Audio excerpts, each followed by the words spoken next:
Hello students, welcome to the next lecture on the concept of the transportation problem. आज की video में हम ये समझेंगे सबसे पहले कि ट्रांसपोर्टेशन प्रॉब्लम होती क्या है, हमें क्यों जरूरत पड़ी इसकी, ट्रांसपोर्टेशन प्रॉब्लम करती क्या है, क्यों इसकी मैथमेटिक्स में जरूरत पड़ी और क्यों आप लोग इसे सब्जेक्ट में पढ़ने जा रहे हो. Fine. Myself doctor Harish Garg. आप मेरा चैनल फॉलो कर सकते हो जिसमें आपको playlist optimisation techniques in Hindi का मिलेगा, जिसमें already I had explain the complete transportation problems, assignment problems, gate, PY questions for the competition examinations, all are available in a very simple language. आप इस वीडियो को फॉलो कर लीजिए, आपका हर examination में इजिली मार्क्स गेट कर सकते हो. नाउ फर्स्ट ऑफ ऑल, क्या आपके दिमाग में क्या आइडिया आता है जब भी आप ट्रांसपोर्टेशन प्रॉब्लम को समझते हो और सुनते हो? Fine. As the name suggested, it is means the transport. Fine. Transport the things or the transport some goods from one place to the another place. ये तो मतलब होता है ना ट्रांसपोर्ट का. जैसे मैं आपको एक एग्जांपल से समझाऊं, मान लो आपके पास कुछ वेयर हाउसेस हैं, फाइन, और कुछ आपके पास फैक्ट्रीज हैं. सो आपका काम है कि आपको इन दोनों के बीच में कुछ ट्रांसपोर्ट करनी. गुड्स कुछ भी हो सकता है, जैसे ये बॉक्सेस दिखा रहे हैं, मटेरियल हो सकता है, रॉ मटेरियल की फॉर्म में कुछ भी हो सकता है. फाइन. लेकिन जब भी आप एक जगह से दूसरी जगह पे कुछ ट्रांसफॉर्म करेंगे तो डेफिनेटली ट्रांसपोर्टेशन कॉस्ट तो लगेगी ना आपको. आप व्हीकल का यूज करोगे, पेट्रोल का खर्चा आएगा, मैन पावर का खर्चा आएगा, कुछ ना कुछ तो खर्चा आएगा. फाइन. और आपका टारगेट क्या है कि ज्यादा से ज्यादा प्रोडक्ट भी ट्रांसपोर्ट हो जाए और कॉस्ट भी आपकी क्या हो जाए, मिनिमाइज हो जाए. फाइन. तो इस तरह की प्रॉब्लम को डील करने के लिए ट्रांसपोर्टेशन प्रॉब्लम की यूज करते हैं. And it's very interesting to know that the transportation problem is a linear programming problem. जैसे आपने ग्राफिकल मेथड, सिंप्लेक्स मेथड, उस सब में सीखा एलपीपी को कैसे सॉल्व करते हैं. Fine. The same way we can solve the transportation problem.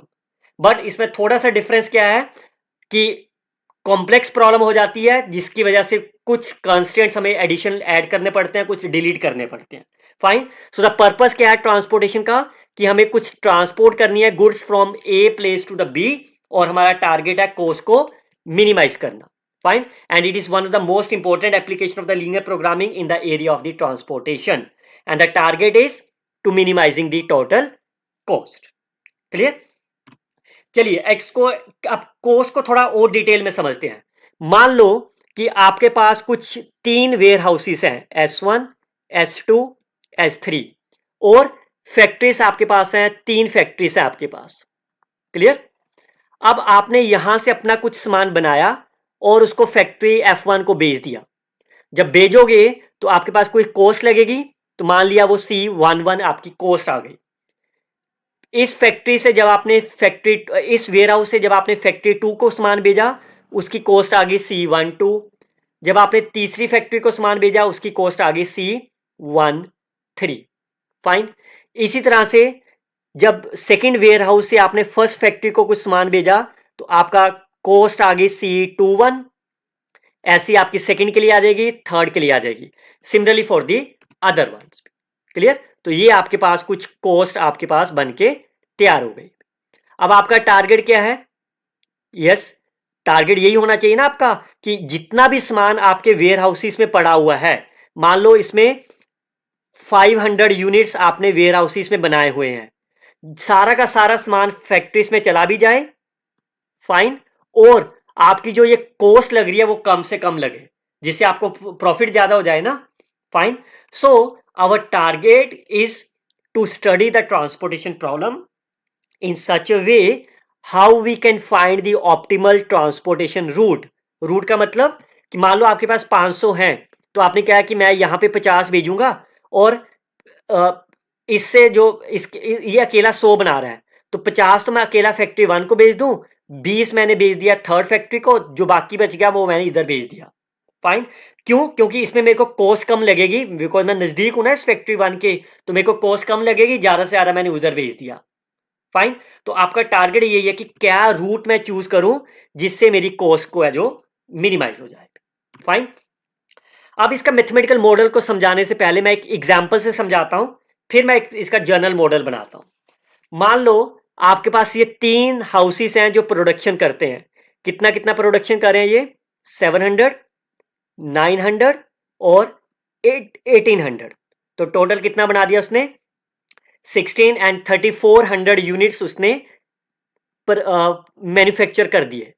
अब आपका काम है ये जो भी आपने प्रोडक्शन करी है पर वीक, इसको सप्लाई करनी। तो मान लो आपने वो सप्लाई कर दी D1 D2 वेयर हाउसेस में।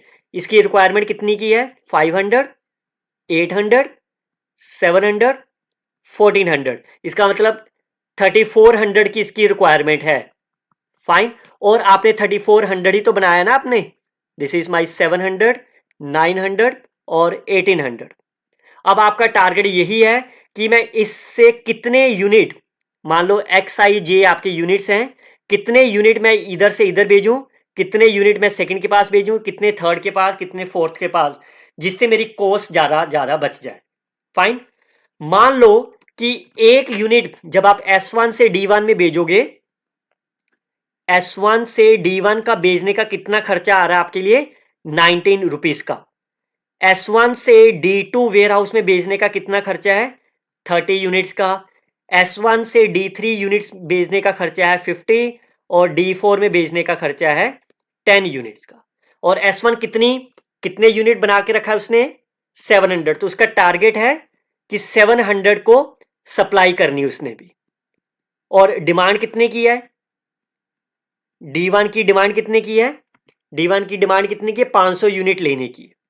तो 500 यूनिट उसने जो लेने हैं वो अकेला S1 से नहीं लेने, उसने S2 से भी लेना है कुछ, S3 से भी कुछ लेना है, जिससे क्या होगा? कॉस्ट को मिनिमाइज हो जाएगा। क्लियर? तो मान लो कि बाकी के लिए ये कॉस्ट आ गई 70, 30 एंड देन सो। फाइन। इतनी उसकी सप्लाई है, इतनी उसकी डिमांड। अब आपका टारगेट है कि इसको ऑप्टिमाइज करना। फाइन। तो ये आपने कितने यूनिट आपने S1 से D1 में भेज दिए हमें तो नहीं पता। तो मान लो कि X11 आपने यूनिट भेज दिए S1 से D1 में, X12 आपने यूनिट भेज दिए S1 से D2 में, X13 यूनिट भेज दिए 1 से 3rd में, 1 से 4th में। Similarly X21, X22 and so on. तो इन जनरल XIJ इतने यूनिट्स आपने ट्रांसपोर्ट कर दिए किसी भी प्रॉब्लम को फॉर्मुलेट करने के लिए। फाइन। तो Xij is a number of the units which has transport from the ith to the jth। तो आपकी टोटल कॉस्ट कितनी हो जाएगी? ये कितना? 19 यूनिट्स आपने भेजे, सॉरी 19 रुपीस आपके कॉस्ट है जब आप S1 से D1 में भेजोगे। कितने यूनिट्स आपने भेज दिए? X11। सो इतनी कॉस्ट हो गई 19 X11। ये क्या आपकी कॉस्ट है जब आप S1 से D1 में यूनिट्स भेजोगे। प्लस 30 यूनिट की कॉस्ट कितनी है? X12 plus 50 of X13 plus 10 of X14। Similarly for the next one 70 of X21 and so on. So ये आपकी टोटल कॉस्ट है जिसका टारगेट आपको मिनिमाइज करना है। फाइन। अब कांस्टेंट क्या क्या है? बिकॉज आपकी मैक्सिमम सप्लाई कितनी है? 7 ही तो देनी है ना आपको, 700। तो अगर मान लो आपने यहां पे 2 दे दिया, यहां पे 1 दे दिया और यहां पे आपने 4 दे दिया, तो इसको 0 मिलेगा। फाइन। इसका मतलब जितने भी आपकी XIJ हैं फर्स्ट रो के, फाइन, उसका सबका सम कितना होना चाहिए? 7। सेकेंड रो के लिए XIJ उसका टोटल एलोकेशन कितनी होनी चाहिए? 9। इस XIJ को हम एलोकेशन कह देते हैं। फाइन। कितनी आपको एलोकेशन देनी है हर रो में। Clear? So that is my first constants. X11, X12, X13, X14 maximum कितना दे सकते हो? 7। सिमिलरली आप कॉलम वाइज भी देख लो। कॉलम वाइज इसकी डिमांड कितनी है? पहले की X11, इसकी रिक्वायरमेंट कितनी है? X21 और थर्ड की रिक्वायरमेंट कितनी है? X31। तीनों की मिला के डिमांड कितनी है इसकी? 5। Similarly for the second column, similarly for the third column and the fourth column. Fine. And because these are the allocations, all are my positive. So my complete LPP problem is, your target is to minimize the problem subjected to these 7 constraints. Fine. क्यों?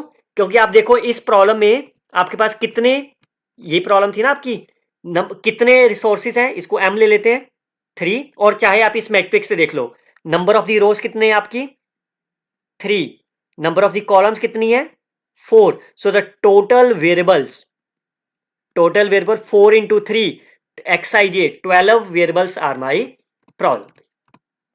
Fine. So this is my LPP problem. You can see all are by linear. So it's LPP. Total number of the variables are my 12 and m plus n are my 7 constraints. तो आप check कर लो 1 2 3 4 5 6 7 constraints. और ये clear है, जैसे जैसे m को increase करते जाओगे, n को बढ़ाते जाओगे, नंबर ऑफ दी वेरिएबल्स और कांस्टेंट्स बढ़ते जाएंगे। अब बात करते हैं जर्नल मैथमेटिकल मॉडल पे। What is the transportation problem. मान लो कि आपके पास S1 S2 से लेके SM रिसोर्सेस हैं और इसको आपने डेस्टिनेशन में भेजना है D1 D2 up to DN, and what is the supply is given to you, AIs and the BJ are supplies and demand, that is the A1 A2 AM, and the demands are my B1 B2 BN. These are my supply and the demand of the problems. Now क्या होगा, जब आप एक supply से demand में कुछ भेजोगे तो आपको कॉस्ट लगेगी कोई, I call as a C11, C12 is the cost जब आप सप्लाई S1 से D2 में डेस्टिनेशन में कुछ सामान भेजोगे आपको। Fine, so I consider the CIJ is the cost of the shipping of the one unit when you transport from the source I to the destination G। और कितने allocation आपने करने हैं, let's say XIJ is my allocations, number of the units which I can ship from the source I to the G। इसको अगर मैं tabular form में बनाऊं तो that is my tabular form. Fine. Now my target is to minimizing the cost. तो कितनी cost हो जाएगी, इसको Z से लिखते हैं। इसके लिए कितनी कॉस्ट है C11, कितने यूनिट आपने S1 से D1 में भेजे X11, प्लस नेक्स्ट वन के लिए C12 X12 and so on. So in general मैं क्या लिख सकता हूं इसे double summation CIJ XIJ। So our target is to determine the transportation cost which minimising the, so my total cost will be CIJ XIJ। Clear. Now अब constant कितने होंगे आपके पास, देखो पहली लाइन में से, मतलब क्या था एग्जाम्पल में X11 X12 से लेके X1N, ये कितनी सप्लाई है इसकी, पहले रो की मैक्सिमम सप्लाई है आपके पास A1 ही है ना, तो इसको मैं क्या लिख सकता हूं in terms of the summation X1J where J varies from 1 to N, यही तो बनेगा ना ये A1। तो अगर मैं ये सभी के लिए लिखूं और सिमिलरली कॉलम वाइज लिखूं तो my constants are one with respect to J and second with respect to I, that is the supply constants and the demand constant, and that is you can see this is simple LPP problem। और ये कितने constants होंगे, m plus n is my total number of the constants, fine, और कितने total number of the variables कितने होंगे, क्या example में क्या देखा था हमने, m into n is my total number of the decision variables। अब जैसे ही आपको ट्रांसपोर्टेशन का प्रॉब्लम का मिल गया, as I say the total number of the variables are mn, क्या आप इसका ड्यूल लिख सकते हो, सिंप्लेक्स मेथड में हमने सीखा था ना प्राइमल से ड्यूल कैसे लिखते हैं, इसका कोई ना कोई एक ड्यूल कांस्टेंट ले लेते हैं ui और डेस्टिनेशन के लिए ले लेते हैं vj, तो इसका मिनिमाइजेशन है तो ड्यूल आपका मैक्सिमाइजेशन हो जाएगा, I call as a z of d, तो क्या हो जाएगा ai a1 u1 a2 u2, so that is a AI UI plus दूसरे के लिए BJ VJ। फाइन, कांस्टेंट क्या क्या आएंगे, क्लियर, इसमें क्या आएगा, एक तो आएगा coefficient 1 into UI plus second constant में से 1 इंटू VJ, मैक्सिमाइजेशन है तो less than equal to coefficient of the XIJ CIJ। Fine, और क्योंकि ये दोनों कांस्टेंट क्या आपके पास इक्वालिटी हैं तो UI और VJ क्या होंगे आपके पास, they are my unrestricted problems. ये तो सीखा था ना हमने ड्यूल में, how you can write the dual of the LPP। So maximization problem and subjected to the constraints. और दोनों के बीच में रिलेशन क्या था, किस रिजल्ट से हम निकालते थे दोनों में relation, by using the weak duality theorem and the strong duality theorem. Weak duality theorem क्या कहती थी, जो भी प्रॉब्लम इसकी मिनिमाइजेशन की है उसका आंसर बड़ा होगा मैक्सिमाइजेशन प्रॉब्लम के। फाइन, तो मिनिमाइजेशन प्रॉब्लम क्या है आपकी, Z is greater than equal to maximisation Z of D only for the feasible case. और अगर हम ऑप्टिमल की बात करते हैं then both must be same. यही तो बताया था प्राइमल वीक ड्युअलिटी थ्योरम। आप इस प्लेलिस्ट को फॉलो कर लीजिए ऑप्टिमाइजेशन टेक्निक्स को इन हिंदी वाली में, तो आपको डिटेल में आपका पूरा लेक्चर मिल जाएगा। फाइन, जैसे आप देखो नेटवर्क एनालिसिस का लेक्चर भी आपको इसी प्लेलिस्ट में मिल जाएंगे आपको। Now once you can understand the mathematical model of the transportation problem, then we can see what are the various types of the transportation problem. ये सबसे इंपॉर्टेंट चीज आपके लिए है। फाइन, दो तरह की ट्रांसपोर्टेशन प्रॉब्लम होती है, one is called as the balance transportation problem, second is the unbalance transportation problem. Balance transportation problem उसको कहेंगे हम जब टोटल सप्लाई, यहां लिख देता हूं मैं, टोटल सप्लाई जो आपके पास है वो किसके बराबर हो जाए, टोटल डिमांड के बराबर हो जाए। अगर total supply and total demands are same then we can say the problem is my balance transportation problem. यहां कुछ भी वैल्यू हो आपके पास, यहां 0 है, 1 4 है, 3 है, 91 है, कुछ भी हो, balance transportation problem means whenever the total supply, आप देखो इस डायग्राम में टोटल सप्लाई कितनी हो जाएगी, इधर से ऐड कर दोगे ना ये समेशन ऑफ ए आई, और टोटल डिमांड कितनी होगी आप इधर से ऐड कर दीजिए total of B J. Once both are equal then we can say the problem is balance, और अगर ये इक्वल नहीं है then we call as the unbalance problem. And make sure students, जब भी ये अनबैलेंस प्रॉब्लम है your target is convert into the balance transportation problem always. जब भी असाइनमेंट प्रॉब्लम हो चाहे ट्रांसपोर्टेशन प्रॉब्लम हो, फाइन, जब भी सॉल्व करना हो, इसका ऑप्टिमल सॉल्यूशन निकालना हो, पहले अनबैलेंस प्रॉब्लम को बैलेंस में कन्वर्ट करना जरूरी है। वो कैसे कन्वर्ट करेंगे, as I mention you, whenever you have the unbalanced transportation problem, try to convert always to the balanced problem। उसके लिए हम क्या करेंगे, डमी रो या डमी कॉलम ऐड करेंगे। मतलब पहले सबसे पहले चेक करते हैं ये बैलेंस है कि अनबैलेंस्ड है। टोटल सप्लाई कितनी हो गई 30, डिमांड कितनी है 60, तो you can see the total supply is not equal to total demand, so that means this problem is my unbalanced transportation problem। Clear, तो अगर ये अनबैलेंस ट्रांसपोर्टेशन प्रॉब्लम है, आपका काम है बैलेंस बनाना। तो बैलेंस बनाने के लिए आपको ये दो चीजों में से एक चीज करनी होगी, चाहे तो आप number of the row add कर दीजिए चाहे कॉलम ऐड कर दीजिए। फाइन, अभी क्या थी आपकी प्रॉब्लम 1 और 2, 1 2 और 3, यही था ना। अब आपको क्या ऐड करना, देखो बैलेंस कब बनेगी, जब यहां पे 630 ऐड हो जाए, मतलब एक डमी रो ऐड करनी पड़ेगी मेरे को, जिससे क्या हो, अगर मैं सप्लाई 30 एक्स्ट्रा दे दूं तो बैलेंस हो जाएगी ना। बाकी प्रॉब्लम तो वही आपके पास 2 6 4 1 3 4, ये आपके 10 है, ये 20 है, दिस इज 20 20 एंड 20। अब ये बैलेंस होगी ना आपकी 60/60। लेकिन क्वेश्चन ये उठता है कि इनकी कॉस्ट क्या होगी, बिकॉज ये कॉस्ट है, what is the minimum cost, cost कभी नेगेटिव नहीं होती ना, तो इसलिए कॉस्ट डमी कॉस्ट आपको ऐड करनी है इसके अंदर 0। Clear, so once you can convert to the balance problem we can add the dummy row, because row कम थी ना इसकी आपकी 30 यूनिट्स, तो 30 आपने ऐड कर दी। सिमिलरली नेक्स्ट एग्जांपल एक बार देख लेते हैं। टोटल सप्लाई इज 100 और इधर से कितना है ये 60, again it is my unbalance problem. Fine, तो इसमें क्या चीज कम है, डिमांड कम है, तो एक डिमांड ऐड कर दो आप, मतलब एक कॉलम ऐड कर दो जिसकी कॉस्ट आपकी 0 है।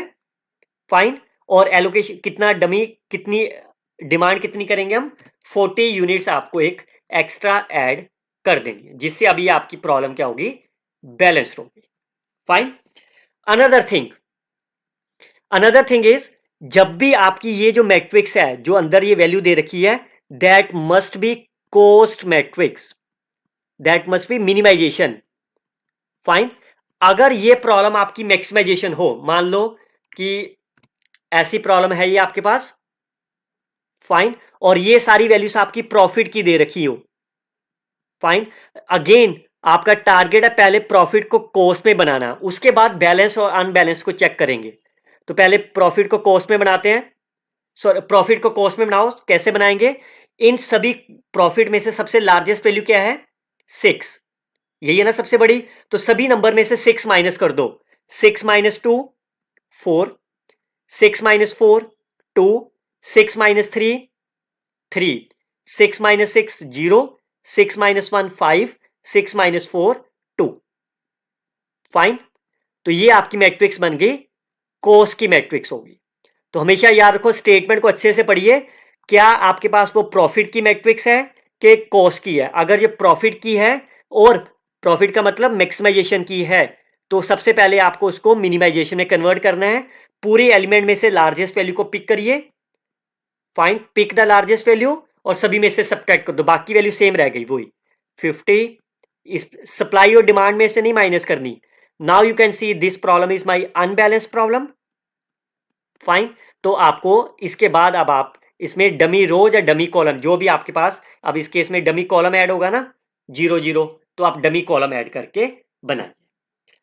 जब भी आपने बैलेंस प्रॉब्लम बना दी, फाइन, जब भी आपने बैलेंस बना ली, then the 3 most important result occurring, remember this is only for the balanced. पहली बात, बैलेंस प्रॉब्लम का हमेशा ही कोई ना कोई सोल्यूशन मिलेगा ही मिलेगा। डायमेंशन, दैट इज रैंक, जो आपने एलपीपी डिजाइन करी थी इतने सारे वेरिएबल के साथ, उसका रैंक कितना होगा? Always m plus n minus 1।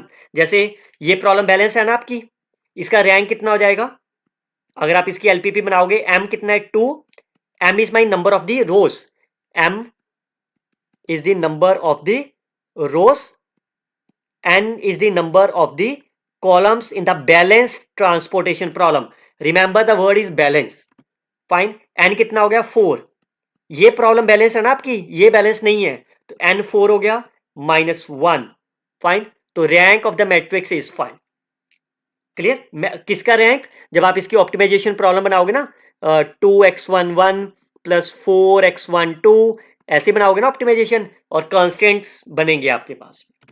और अगर आप इन तीनों का प्रूफ देखना चाहते हो, आप इस लेक्चर में देख सकते हो, वो इसी प्लेलिस्ट के अंदर अवेलेबल होगा आपके पास। Find necessary and the sufficient condition of the transportation problem. चलिए, that's the most important result, the necessary and the sufficient conditions for the existence of the feasible solution is, what is the meaning of that? Problem must be balanced. अगर problem balanced है तो उसका solution exist करेगा ही करेगा, लेकिन ये सिर्फ balance के केस में है। अगर अनबैलेंस प्रॉब्लम है तो पहले आपको बैलेंस बनाना होगा। For more detail you can see the proof is given in this lecture, necessary and the sufficient condition, वो भी लेक्चर आपको हिंदी में मिल जाएगा। फाइन। तो हमने क्या देखा कि कोई भी transportation problem, that's a very very useful once you are the students of the GATE, CSR NET और any competition examinations. Balance transportation problem का हमेशा ही फिजिबल सॉल्यूशन होता है। Total number of the variables आपके पास mn होंगे, total number of the constants m plus n होंगे, total solution at most m plus n minus 1 होंगे, और बेसिक का मतलब क्या होता है? Linearly independent. लीनियरली इंडिपेंडेंट का मतलब रैंक। तो अभी मैंने क्या बताया रैंक में, अगर तो ये इक्वालिटी आ गया then we call as the basic, अगर ये स्ट्रिक्टली लेस देन हो गया then we call as the non basic. और नहीं सॉरी, अगर ये इक्वालिटी आ गई, यहां से दो केस बन सकते हैं ना, अगर तो ये m प्लस n माइनस 1 होगा, या strictly less than m plus n minus 1 होगा। अगर ये इक्वालिटी है then we call as the non degenerate basic feasible solution, और अगर ये लेस देन है then we call as the degenerate basic feasible solution. ये हमने सिंप्लेक्स मेथड भी पढ़ा था ना हमने। फाइन। और नॉन बेसिक वेरिएबल कितने होते हैं? टोटल कितने हैं? mn में से ये चीज माइनस कर दो, m minus 1 n minus 1 is my non basic problem. बच्चों मैं फिर कह रहा हूं बार बार, ये सिर्फ रिजल्ट आपके बेसिक बैलेंस प्रॉब्लम के लिए है। और एक और चीज अगर आपने नोट करी हो, ट्रांसपोर्टेशन प्रॉब्लम कभी भी अनबाउंडेड सॉल्यूशन नहीं देती। Balance problem fine simplex method देता है ना एलपीपी, लेकिन ट्रांसपोर्टेशन प्रॉब्लम कभी भी अनबाउंडेड सॉल्यूशन नहीं मिलता उससे। ओके, अब बात आती है कि आपने प्रॉब्लम तो बना लिया आपने, अब इसको सॉल्व कैसे करेंगे। अगर तो आप इसको एलपीपी की तरह सॉल्व करोगे, लाइक सिंप्लेक्स मेथड, फाइन। तो कितने कितने वेरिएबल्स आपके पास हैं? You can solve by the simplex method, yes, आप बिल्कुल सॉल्व कर सकते हो, लेकिन आपके नंबर ऑफ वेरिएबल्स कितने हैं? mn। अगर मान लो मैंने थ्री सोर्सेस ले लिए, 4 डेस्टिनेशन, सो टोटल वेरिएबल्स कितने हो जाएंगे आपके पास? 12। तो जब आप यहां पे लिखोगे x11 x12 से लेके x12, तो ये वेरिएबल हो गए, प्लस आर्टिफिशियल वेरिएबल्स लगेंगे सबके साथ, फाइन। तो जैसे आप फिर एंटरिंग और लीविंग वेरिएबल करोगे, प्रॉब्लम आपकी क्या हो जाएगी? काफी कॉम्प्लेक्स हो जाएगी, जिसमें क्या होगा, टाइम पीरियड ज्यादा लगेगा, फाइन। तो इस टाइम पे आप कर सकते हो सॉल्व, बिल्कुल कोई प्रॉब्लम नहीं है। अगर आपके पास इनफ टाइम है, एनर्जी है, तो आप सिंप्लेक्स मेथड से सॉल्व करोगे, आंसर आपको सेम मिलेगा। वही आप एंटरिंग वेरिएबल लीविंग वेरिएबल करते जाओगे, जेड जे माइनस सी जे निकालो, फाइन फाइन। बट आसान करने के लिए we have find the initial solution by using these three methods: northwest, least cost and the Vogel approximation, fine। और ऑप्टिमल चेक करने के लिए we will use the stepping stone methods or sometime called as the Modi method. It is not our Prime Minister Narendra Singh Modi, fine, it's a Modi method or sometime it is called as a UV method, clear. और transportation problem को solve करने के लिए ये basic feasible solution निकालने के काम आता है, और ये ऑप्टिमल को चेक करने के लिए। और ये तीनों लेक्चर आपके पास ऑलरेडी इस प्लेलिस्ट में आपको हिंदी में मिल जाएंगे: north west corner, least cost method and the Vogel approximation method. और मोदी मेथड भी आपको इस also called as the UV method आपको डिटेल में इस प्लेलिस्ट में मिल जाएगा, फाइन। तो पूरा डिटेल में इसको नेक्स्ट लेक्चर में, थ्योरम्स को नेक्स्ट लेक्चर में प्रूव करेंगे, fine. Till then you can share this video with your friends, let me know in the comment box, have you interested to watch the more lectures और not, fine. उम्मीद करता हूं video को like करेंगे, और इस video को देखने के लिए बहुत बहुत धन्यवाद। Thanks for the watching, thanks for the support, happy learning always.